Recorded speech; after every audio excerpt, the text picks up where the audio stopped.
The White House announced today that the U.S. would not sell billions of dollars worth of next-generation fighter planes to Turkey. The reason? Ankara's decision to buy advanced Russian surface-to-air missiles. Amna Nawaz reports.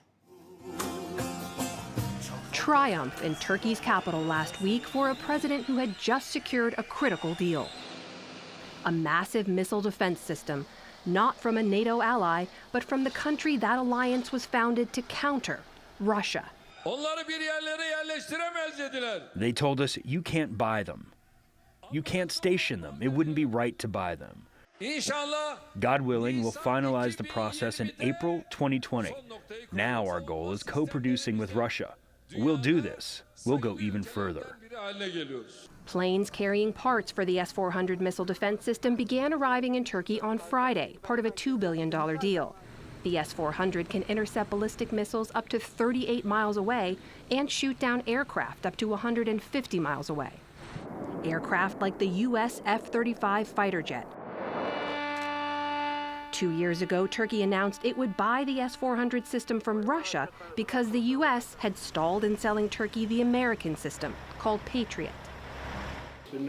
At a cabinet meeting yesterday, President Trump blamed the Obama administration for giving Turkey no other option. And because of the fact he bought a Russian missile, we're not allowed to sell him billions of dollars worth of aircraft. It's not a fair situation. Congress had passed legislation to exclude Turkey from an F-35 training program. And today, the Pentagon confirmed the U.S. would not sell the fighter jet to Turkey.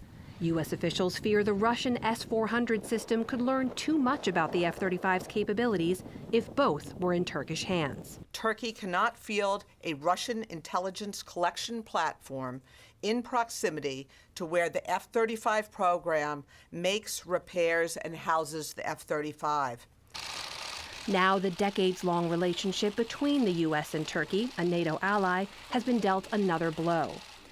The two had already been at odds for years. The U.S. had refused to extradite Fethullah Gulen, a Turkish cleric who Erdogan blames for an attempted coup in 2016. And U.S. support for the YPG, a northeast Syrian Kurdish group that Turkey considers a terrorist organization, inflamed the tensions. This is a relationship that has been on the skids for a number of years, and mistrust and distrust are what now characterize it. Stephen Cook, a Turkey expert at the Council on Foreign Relations, says the S-400 shipment also comes at a difficult time for Erdogan. He faces a weak Turkish economy and a recent loss of the important Istanbul mayor's election to the opposition.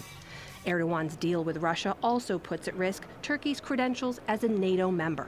Well, there's no mechanism to remove a country from NATO, but there are measures that the alliance can take to isolate, for lack of a better term, an alliance member. And this is something that NATO officials have warned Turkey about, that if they went forward with the S-400, they would not be privy to certain meetings within NATO. They wouldn't be part of certain training missions and certain planning. Erdogan has insisted it was his country's sovereign right to buy the missile defense system.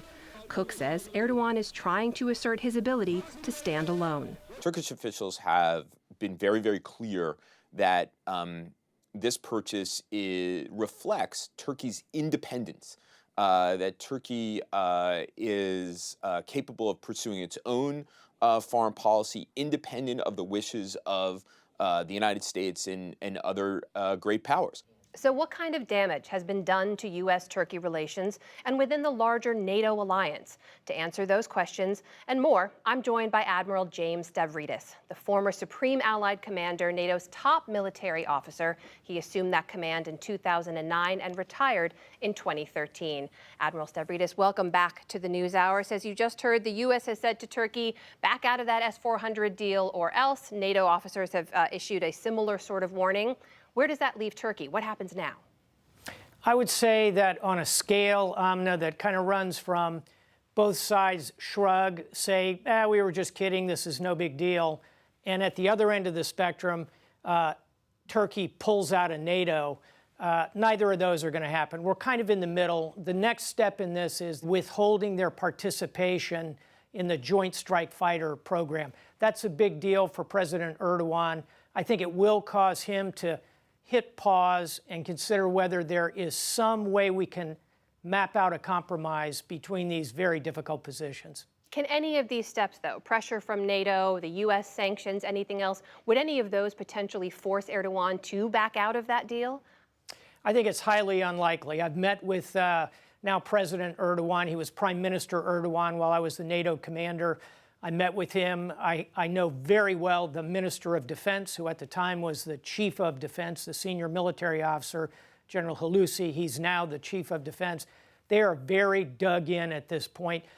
And here's an important point for President Erdogan. This is a pride point, not only for him personally, but as he sees it, for the way Turkey is viewed in the international realm. This is going to be a hard one to find compromise upon. There's an important point of clarification I want to make. I interviewed President Erdogan last year. I asked him about the S-400 deal, and he said, look, we tried to buy the same technology from the U.S. We were refused. We've now heard President Trump echo that same narrative. Is that exactly what happened? No, as usual, there is shades of gray in all of these conversations. From my perspective, it is unclear that the Turks were actually told, no, you can't buy the Patriot missile. Certainly, the U.S. has reversed course under the Trump administration and made that offer very explicitly. I would say if President Erdogan were here right now, he would say the offer of the Patriot is too little, too late. Admiral, help us understand the position President Erdogan is in right now, though. Back in 2016, he survived a coup attempt, but he's now facing a weak economy. He suffers some political losses at home. What is it right now that's forcing him, or pushing him, rather, to strengthen that relationship with Russia? First and foremost, he sees this issue, the U.S. support for Kurdish allies in Syria, pulling us apart. Secondly, he continues to be frustrated, as do many senior Turkish leaders, about their feelings that the European Union has rejected Turkey's membership over a decade and more, and they feel the United States has not done enough to put pressure on the European Union to accept Turkey. And then third and finally, President Erdogan has found a new friend, if you will, in Vladimir Putin, who tends to reinforce some of Erdogan's authoritarian impulses. When you put all three of those things together, you can see Turkey drifting away from the alliance. The key here, Amna, is what should the United States be doing at this point? And I would say it is in our geopolitical interest to try and find a compromise here with Turkey, to work with our European allies, to do this in the context of NATO. It would be a geopolitical mistake of near epic proportion to allow Turkey to kind of drift out of the alliance over this issue. We really need to work hard to find compromise here. Epic proportion, you say. We've just got a minute left here. We've had some analysts look at this and say we're approaching the 0 hour when it comes to the alliance between U.S. and Turkey. What is at stake here if that alliance doesn't hold? We've never seen a nation. We now have 29 nations in NATO.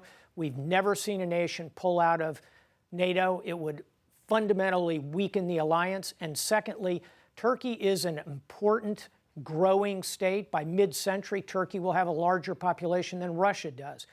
It is a long-term, not a bridge between East and West. Turkey is a center of power unto itself. We need to hold them in the alliance. We need to hold them with the West. Admiral James Stavridis, former Supreme Allied Commander of NATO, thank you for your time. Thanks, Amna.